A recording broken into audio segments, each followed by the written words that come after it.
to be a joker, just do what you please. Yeah. Episode 5 of Words of Justice podcast, kicking off with my friend Kevin Bellaire. Kevin Bellaire is a friend of mine that has just started to train with me, and we're going to talk about a couple different topics that I have in my mind. But to get it right out of the way, this episode is sponsored by Bellaire Construction. Look them up on Facebook, or Kevin, what's a number that they can get a hold of you at? You can get a hold of me at 226-787-2392. Okay, Kevin, so I just want to kick it off real quick. I have a couple ideas in mind that I wanted to talk to you about today. We were talking in the gym the other day about, well, right now you're a new father, so congratulations on being a father for the second time. He's a baby little one. And we were talking about perspective shift now as you go, you're a business owner now, you're a dad now, and we've both been through, 4 or 5 of the failures of business. You go through some failures of life, you go through some injuries, and now you came to me because it seems like you want to go the next chapter, right? So I kind of want to let you tell a little bit about your story and where you're at now, and then get me to where and why you contacted me and what you contacted me for. Well, with work, your barrier is injuries, right? You got to be able to get up every day, and you got to work, and you got to focus. And the injury, I guess, was slowing that down. I didn't feel as good. I couldn't motivate myself as much, so I feel I needed a line of motivation. So I decided to contact you to try to get that better and be up and be at my best. Well, you and I hadn't met personally, so why was it that you contacted me? I just had a feeling you were different. You weren't just a regular trainer. You had motivation. You had a good spirit. The hardest thing, for sure, especially when you're going through all these downtrodden events, probably is to keep your spirits up. That's the one thing I've learned for sure. What are the immediate things that you've seen that have changed in that month? My ability for movement. I feel a lot stronger, inside out. Waking up, sleeping better. Not as much downtime. I'm more motivated. Was it pain that was the biggest reason that you wanted to start doing this? Yeah, a lot of pain. Yep. Now, did you think that pain could be relieved, or did you think you were stuck with it, or you actually thought you could change it? Definitely, most definitely. I knew that would come. Yep. The one thing is you've been able to take the pain of changing it pretty well, which, for example, when I'm giving somebody their first stretching routine, or somebody comes to me and their spine's all out of alignment, and again, I'm not a chiropractor, but I do a lot of things to help them get that spine into alignment, and I've seen that your posture was wrong, and your neck was hurting, your back was hurting, and just to that initial alleviating of that pain, you can see a huge difference in your personality already. I've seen a difference in your energy levels, in the happiness level, kind of like how happy you are when you come in the gym. So far, I've seen even 30, 40 days with you already. You're already talking more positively. Yep. Right? I think that people don't realize that you're having a little bit of a hard time, kind of just talking naturally on the podcast, but our life is a podcast. It is. So we sit for an hour in the gym. What are we doing, man? We're having a podcast. Definitely. That's what we are doing. Right? Yep. So, maybe you reached out to me, sure, you think I'm a good trainer, but really, our personalities kind of connect, right? You're a gamer, I'm a gamer. Mm-hmm. Right? So maybe we could talk a little bit about that, right? You and I were talking yesterday in the gym about how we can you're good at games, video games. Like, what's your current game you're playing? Rust. Do a lot of Rust. So why do you play Rust? It's got a good adrenaline rush to it.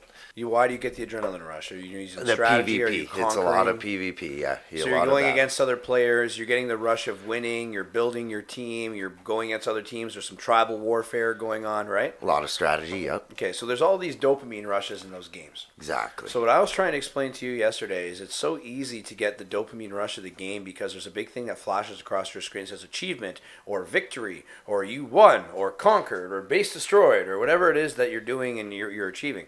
What's funny is I almost wish that there was like a funny augmented reality thing. You had your augmented Google glasses on and it would say achievement every time you took 100 steps or you did 100 push-ups, or achievement when you did the dishes. Dishes achievement. Boom. 100 points. 100 life points. Dishes achievement. Bam.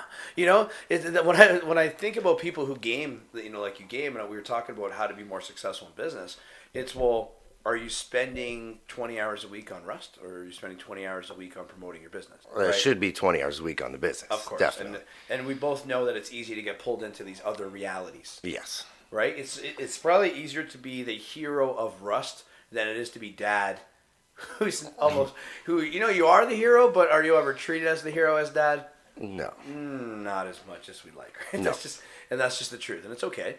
But it's easy to escape, and I do the same thing. You escape into those games, but I think there's two sides of that people should think about. I do think that you can learn a lot from strategy games, and it can do a lot for your brain and to de-stress you. And the dopamine is almost like cocaine. Yeah. Literally, the achievement on video games looks the exact same in your brain as a drug, right? So why can't we get those same drugs and dopamines from life? We can. Well, I think I'm getting that from training. Right. I do feel that, yes. You do feel that from Yes. training. So it's interesting that you can log into life. I say log into the gym. You log into the gym game, and in that gym game, you hit these achievements. In that gym game, you get these rewards. Yes, But definitely. when you leave that game or you log out of the gym, when you walk out of the gym, you actually keep the rewards. Right. When you log out of Rust, you don't keep the cool little axe you just found in the virtual forest. And that No, wolf it's- that wolf yeah. you killed. You didn't live to talk about it. It's fake. It's fake. It's fake. So we live in this virtual reality like game called life. And I keep trying to say, I was trying to say it to you in the gym yesterday, and you kind of reiterated today, is to translate what you learn in that virtual reality and just look at this like a virtual reality. Have you ever heard of simulation theory? Yes. What do you know about simulation theory? Pretty well. You're living in a sim. This is Like a sim. like Yes. the Matrix. Yep, the Matrix. So this is the Matrix, and we're plugged in somewhere to some computer, and maybe we've already achieved this virtual reality scenario, and we're literally in a game already, and we don't know that we're in a game. Right. Okay, so let's say that we don't know that's real, and we don't know it's not real. So instead of trying to prove it or disprove it or make it true or not true, why not just accept that it is for a second true that we're in a game, and in a game you get to win or lose. Yeah, it's a lot like game. Life is like a game. Life Yeah, is I a feel game. it is. Yep. Well, I was talking to Ashley the other day. We talked about like responses to life. You can, the fight or flight response, right? But it's fight, flight. You can freeze and do nothing. You can fight. You can fly. You can run. You can freeze or do nothing, or you can win. Is my other joke. Yep. Right. So why not use win as one of the probabilities of the game? So if we're in a game, why is it that we use flying? So I say like distracting ourselves with those games is really a flight response. Mm-hmm. Right? Mm-hmm. Or we yell and we scream and we have temper tantrums. That's the fight response. Yeah. Or we literally sit and paralyze and scroll through our phone. That's the freeze response. The win response would look something like Paul and I were talking about before the podcast, listing what you need to do and getting it done. Grabbing your Bristol board, grabbing your marker, grabbing your pen and your paper, writing down the list. This is what I need to get done. This is what are my Goals. myself. What are my objectives? What are my goals? What am I even trying to accomplish here? Before I set out to accomplish anything, let me give myself a direction on it. Right. You need goals. It's a list. You have to have that. Okay, so let's just talk out what's your current fitness goals? Fitness goals, get healthy, get at a decent weight. Malnutrition, right? Not eating properly. You're working so much. You're not getting enough nutrients in your body. You're destroying yourself. In other words. So you've been destroying yourself for that long, and For a we've long got time, you on. yeah. We've gotten you on some supplements. We've got you on meal plans now. You've been training. Is it drastic the way like how drastic is that for just the eating different? Oh, it's a lot. It's large. It's large. I feel night and day. Different body, different person. Definitely. Now, when we're talking about this game theory idea, if you were to say that this is a game, so you're a strategy gamer, right? Yeah, I like that. Yep. So we're gonna use Kevin, where you're logged into the game, and you want to win your fitness goals. Well, you've already got me. I'm gonna do your plan. We're That's doing easy. it. There's no. Now, when you want to do your business goals, how are you now setting your business goals? So you want to win the game, and you want to escalate your business from the level you're at to the next level, as do we all. Exactly. Yep. What's some things that you're going to start doing to change that? I want to work more, motivate more, keep on the game, just stay busy. Stay busy meaning what? So instead of playing the video game, we're going to shift that 5 hours or 10 hours to a different Pushing activity. sales, pushing Pushing quotes, sales, running running around. flyers. Yep. To organizing stuff, cleaning up, building shelving, getting things ready for the next game. Do you think that you suffer from the champion syndrome? Ashley and I were talking about that the other day as well. Champion syndrome, like once your business has hit a level where you can support your family, it's hard to hit the next level because you miss the hunger that you had when you initially set up the business. Yes, for sure. Do you feel different than when you initially set up the business now? Yeah, I feel like it's just straight, it's bottom line, like a flat line. It's Like at a a flat flat line. Yep, It's harder to find that motivation to continue it, right? exactly. So how are you going to find that motivation now? I thought training, eating right, getting better, wanting more, setting higher goals. I want to build my own house. I want to, move forward. Now,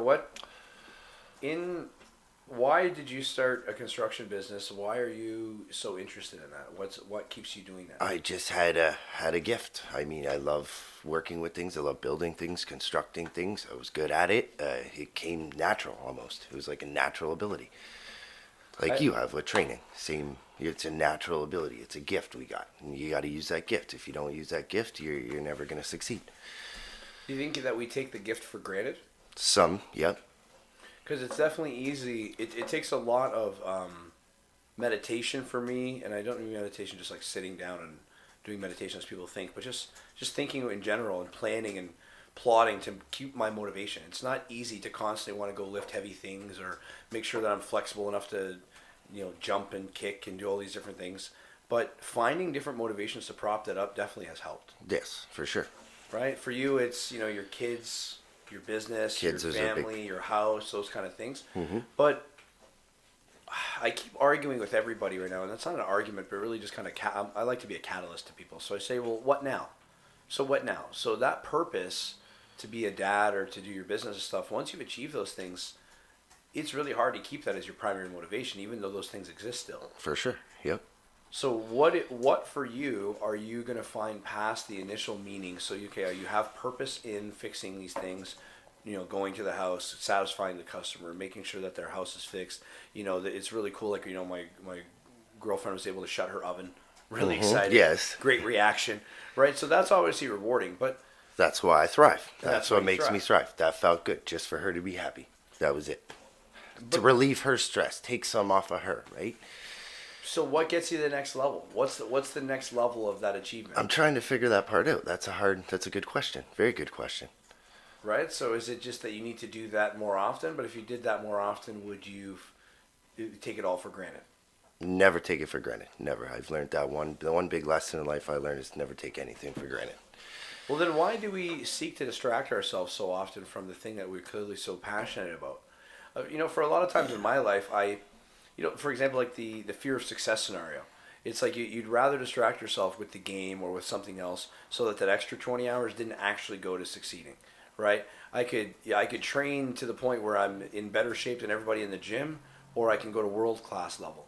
And it's really easy to stay at that regular level instead of wanting to go to the next one. Definitely. I think you need rest, though. You need to rest from that goal or that gift. Sometimes you got to break away. You need to take time from it. And I think that's why we do it. Do we? I think so. And how often do we need rest, and how often do we want rest and take it when it shouldn't be needed? Because in my opinion, the people that I listen to often that keep my motivation high are the people that say earn your rest. That most people don't earn your rest, and when you rest, you rust. So you're definitely not sharpening your sword by resting. You're definitely not fixing your back by sitting. You're definitely not having a less neck pain by scrolling more on your phone on Pinterest. So it's really weird to me that people seek rest so often. From a training perspective, I think that people should rest less. Yes. Rest less. You're so restless. Why don't you rest less? You see my little pun there? Yep. Just little words of justice joke. Not trying to laugh at my own jokes, guys, but it is the point. It's people rest too much and then they want too much. Mm-hmm. So you can't want more and rest more. That is a backwards equation. You're never gonna. It's not relative to what you're seeking. I want more muscles, but I want to lift less weight. Well, it's not going to work. No. It's not going to happen, right? So to me, that's what I'm saying to you. So what could be a purpose that you could find? For me, I'll give you an example. For me, it's this. When for a long time, my ego sufficed. Okay, let me explain that to who's listening. When you are initially lifting weights, so I got into bodybuilding when I was 17. I'd always lifted weights my whole life. I'd always trained and worked out. But bodybuilding as a sport at 17, well, all of a sudden I got diagnosed with cancer. A friend of mine invited me to learn bodybuilding with him because his training partner didn't show up. And that led to learning nutrition and supplements and everything that literally kept me alive. But at that time, one of the purposes was, well, I need to learn nutrition to survive, literally, because I'm dying of cancer. Mm-hmm. The other motivation was, well, I'm a super competitive person. I'm around these extremely strong individuals. So my natural competition and testosterone and ego, the ego was able to drive me to want bigger muscles, to want to lift more, to want to be healthy, right? But then at some point, the ego was validated to a point where I didn't really need those things anymore, right? And then even for me, then I got my eye cut in half, then okay, my ego was challenged again. But again, I started hitting a point where, okay, I don't need the ego validation. I don't need more championships or belts or this or that. I don't need any of those things. So why do I want to train? Well, I don't care if anybody thinks I have big muscles or not. So why do I want to train? So when all the ego reasons fell off, I found it really, really, really hard to train. So then I started finding a different reason. Instead of pride or ego or vanity, I said, well, why can't I do it out of love? Why can't I do it out of really a need to protect those people around me, right? So now I do the Young Warriors class and I train the kids, and it's important for me to be able to show them that they can run and jump and somersault and cartwheel and do those things. So I was able to shift my motivation from, well, I'm not getting the same feedback or positive return of energy from these adults I'm training, these fighters or boxers or bodybuilders or whatever. But when the kids look at me and they see and they're excited, and that level of excitement that they have, or the level of achievement that they have when they can now do a cartwheel or a kick or a punch or whatever it is that we're training, that was able to kind of kindle my motivation. Get you going again. Yes. Yeah. So what could that be for you? Would that be building something more unique than just a house? Definitely, for sure. More of a challenge, a bigger picture, bigger. Have you ever debated that, like what your Mona Lisa could be? Yeah, I have always. That's a big debate in my head all the time. So what are you gonna do? Talk to me. What are you gonna build something crazy? You gonna invent something that I don't know about? You got to change the world. Okay, all right, okay. How do you do that? How do you do that? How do you do gotta that? help Well, people. you till your own garden. Yep. First you gotta be Mr. Miyagi. For sure. First you gotta till your own garden. You have to help one person at a time. You can try not to be an asshole. Mm-hmm. I think changing the world really starts a lot easier than you think. Yep. Man in the mirror. Yep. That kind of stuff. Right? So if you're gonna change the world, you start with the man in the mirror, sure. So you're already doing that. But now what? So how's that gonna manifest? Mr. Bellaire? In the hot seat, So what do you do? Yeah, so you gotta. I know what I'm gonna do. It's easy. It's easy. It's easy. Tell me. Just for me, be me. Be you. So what does be me mean? I don't know. It changes by the day. I know today it means that I feel like podcasting. I like to sing a lot. That's pretty fun. I do think that you can change people's minds and hearts with music. You can touch people's hearts and souls with music, and bodies and mind with the gymnastics, is what Plato said. Yep. So for me, my purpose is really, to just be me, and along that path, I'm going to help other people be them. And so there's different mediums on how to paint that picture. So let's say the word manifest is like painting, right? Yep. To paint a picture, to manifest a reality. So I'm manifesting my virtual reality around me by painting the picture of my interests. So just like the algorithm on Facebook and everything does for me, it tells me my interests. So my interests are music, training, conversations, podcasts. I like to write. I like poetry. I like different kinds of expression. I like to create in general.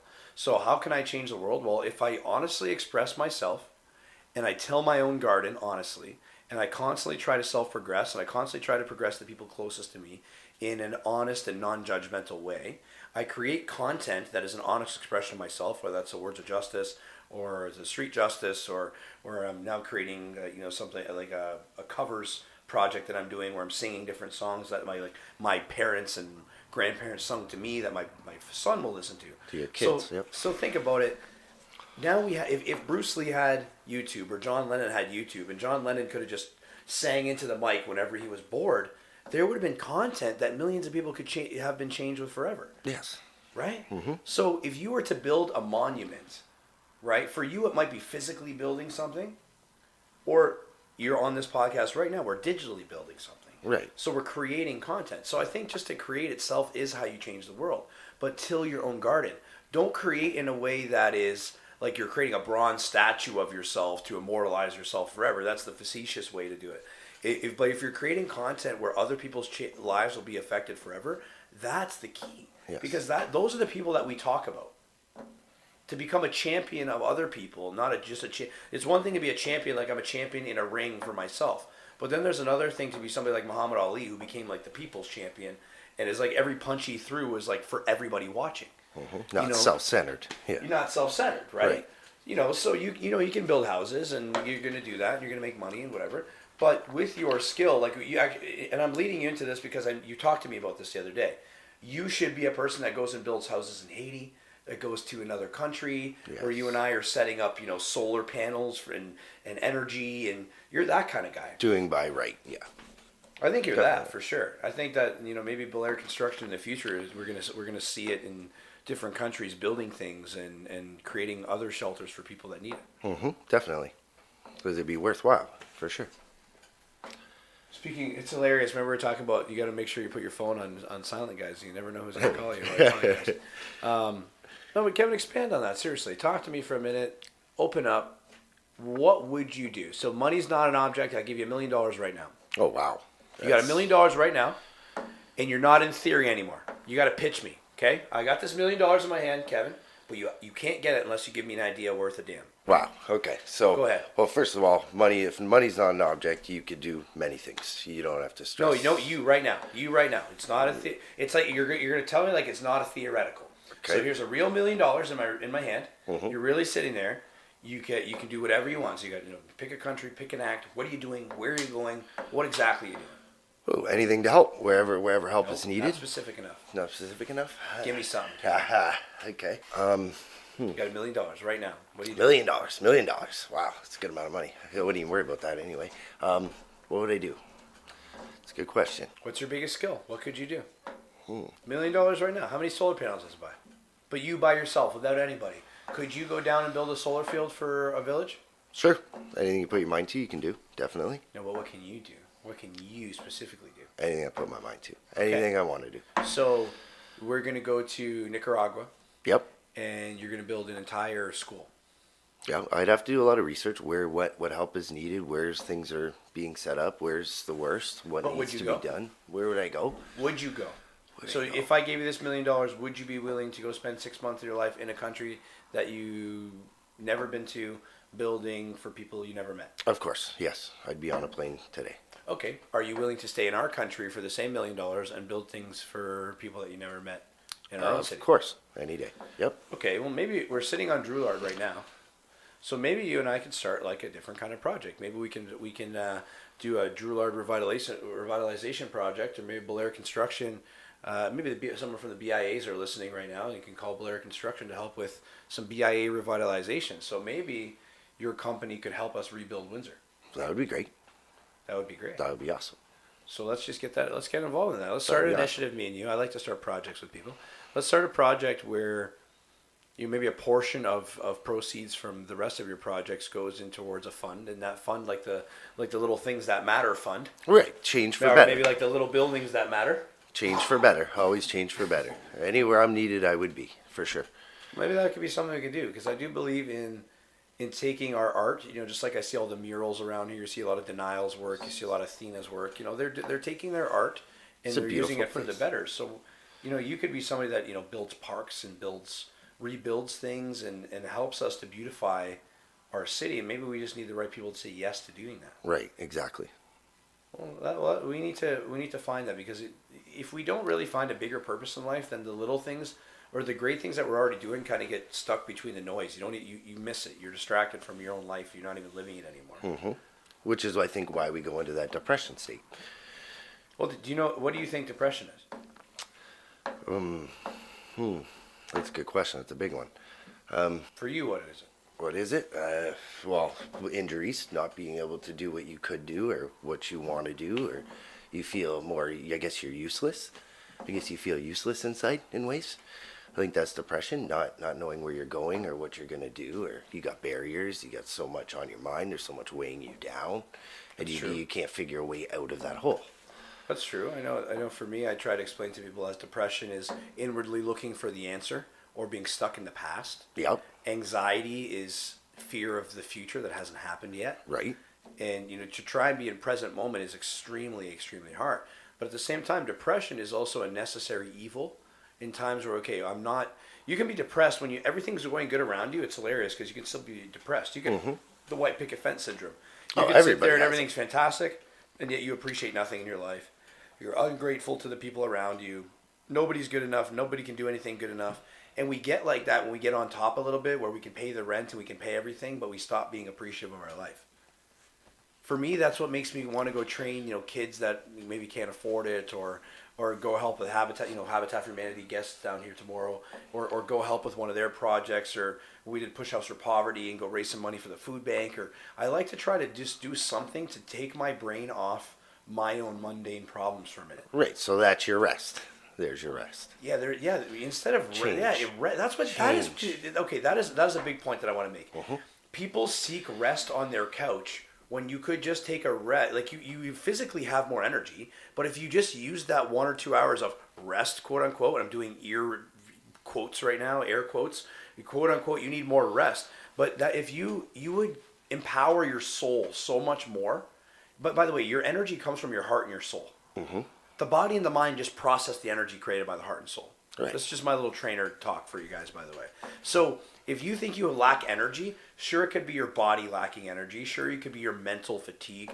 But most likely it's because your heart is in the wrong place and your soul is not being fed by seeing things. Like when you see injustice, when you see a kid, if you were to see a kid struck by an adult, or you were to see, a rape or something just vile or disgusting, there's these triggers that go into you that like it lights your soul on fire. Like I won't stand for it. Mm-hmm. No, you're right in right. There. There's something right that like freaks you out. It turns your whole consciousness back on mm-hmm. to just see these things and realize that we're.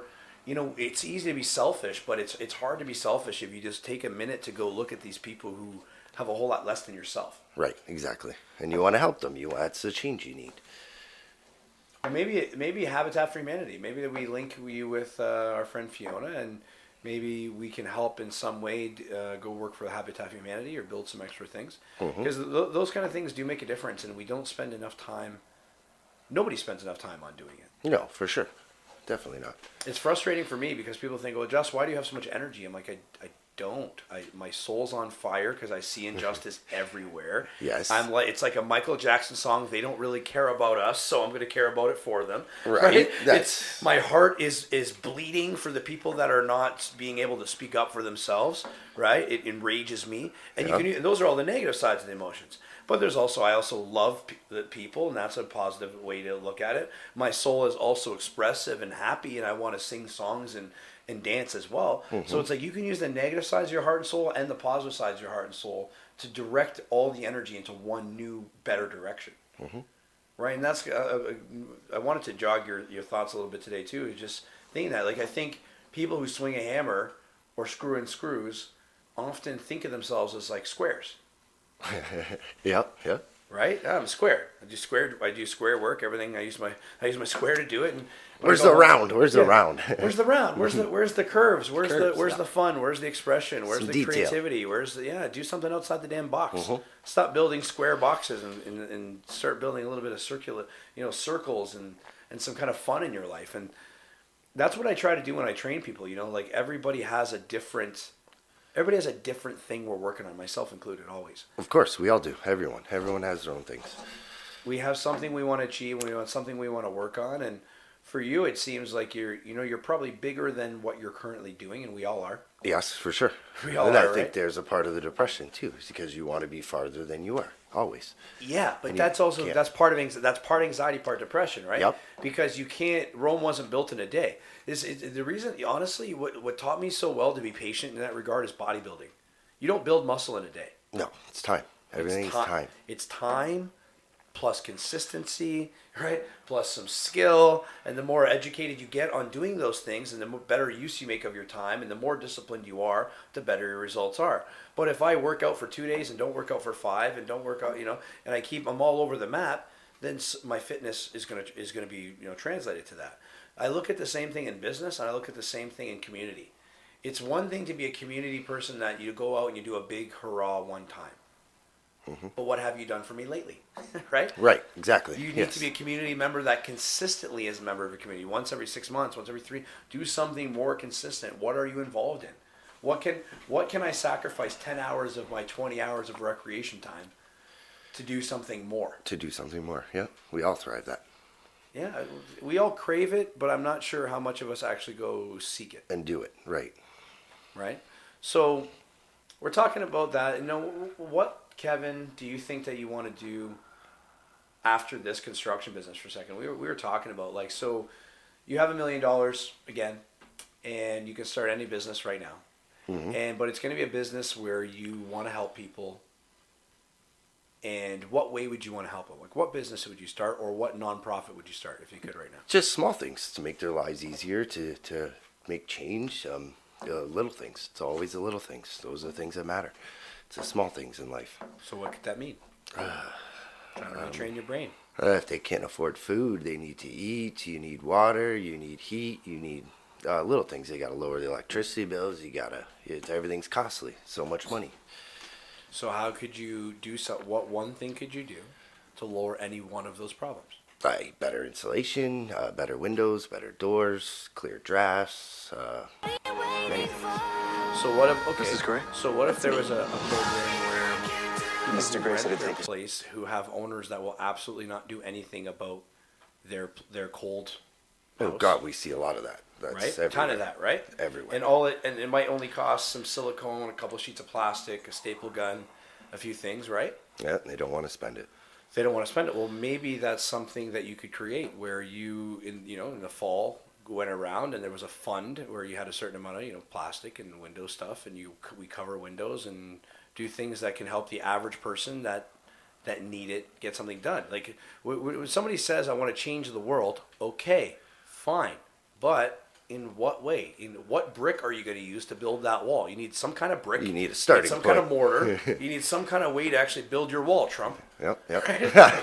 What is the way to build the wall? So, for me, I'm trying to jog your brain to say, okay, what right now? So Habitat for Humanity, for example. Yep. Why couldn't we work out a deal with Habitat for Humanity to say, okay, listen, these are people who literally need the help. And if they qualified, can I come here and get doors for them? Can I replace doors of people that had their doors kicked in? I remember that happened in Chatham when I initially got my eye cut. There was a really bad area in Chatham. It's very fentanyl and meth and drugged out. And there was a lot of doors kicked in, and there was a lot of scared women that were being robbed every night by different guys. And it was crazy to me because I had stitches all through my face from getting stabbed with this knife. And I was fixing doors. I was fixing locks and doors, and because it was like hurting my heart. Yep. Like Definitely. these women were scared to take a nap because somebody might come in and rape them while they're sleeping because their door doesn't lock, because they let a crackhead boyfriend stay there and he got the door kicked in, and now it's a whole thing. And you know what? All that person needed was a new door. A little bit of help. Right? So maybe that's something we do. A little bit of help. Maybe we could do some kind of a little bit of help fund or some kind of construction project, because it really is like, how many people they have a gate that doesn't lock, or they have windows that need plastic, or they need something very, very like tiny. They literally, it's going to take you 2 minutes and a drill to You fix see their that problem. everywhere. But to them, it's the ultimate problem. If their dog gets, okay, I have a friend that her back gate, wasn't working, whatever. I didn't even have the 10 minutes to go there with a drill and the screw, but I could have made it so her dog wasn't getting out every single day. So every single day she has to chase her dog for an hour. Maybe the dog gets hit, maybe not. Maybe maybe it bites someone, maybe not. For an hour every single day, 7 hours a week, right? 28 hours a month, or 28 minutes from Kevin. And it's done. And save 28 hours for her. That's kind of my whole point with, like, if we all did a little bit of work, if I can spend 20 minutes to fix your back, and it puts you in, less pain for the rest of your life. Oh my God, it's amazing. It really is. It's that amazing. makes no sense why I wouldn't do that. Right. And I thank you for that. That's been the greatest gift I've had. Well, Yes. no problem, and I appreciate it. But the same thing happened when I said, "Hey, I need some help in my restaurant. Can you come help me fix an oven?" I was in a bad spot. Let's fix an oven. Let's go. The little things do matter. I think Right. they really, really do matter. And maybe that's something even we can talk to our other friend that has a campaign, The Little Things That Matter. Is it called The Little Things That Matter? I believe so. And we can link with that, because we can maybe tap into these people and go out and actually help it. Because I always thought a lot of people try to come up with these big esoteric, theoretical, I'm going to change the world ideas. But it's like, why not just start with like a fundamental grassroots approach where you can actually achieve it? Small, simple things. Okay, well, Kevin, let's get that done. Let's start something. Let's go out there, and maybe we'll plan something this week. And by the next podcast you're on, we're gonna tell everybody what we've actually done already. right? Maybe not be so nervous. So this is the brainstorm session, and then on the next one, you're going to tell me how awesome your program is that we've created together is going. And for anybody listening, I hope while I had Kevin in the hot seat, you felt a little bit in the hot seat yourself, and you're asking yourself the same questions of, what am I doing? What can I do? What little things do matter? And if I did a little things, just like Wolf of Wall Street with penny stock, right? You sell enough penny stock, you're a millionaire. And you do enough little projects, then they add up to a lot of big things. And the people that I really admire are the people who do those little projects consistently. Just be consistent, be constantly striving for whatever it is that you can do, and get it done. And don't make excuses for it, and don't get nervous about it, Kevin. No excuses, no limits. No excuses, no limits. You know this lesson now. All right, guys, we're going to end that episode for episode 5 of Words of Justice podcast. This is available now on multiple platforms, so please search it on WeSpeak.ca, on YouTube. It's going to be on different podcasting apps. Share, tell your friends, let me know who I need to bring on the podcast, and I'm looking for interesting experts and interesting people that want to tell me interesting things. Until next episode of Words of Justice, see you then.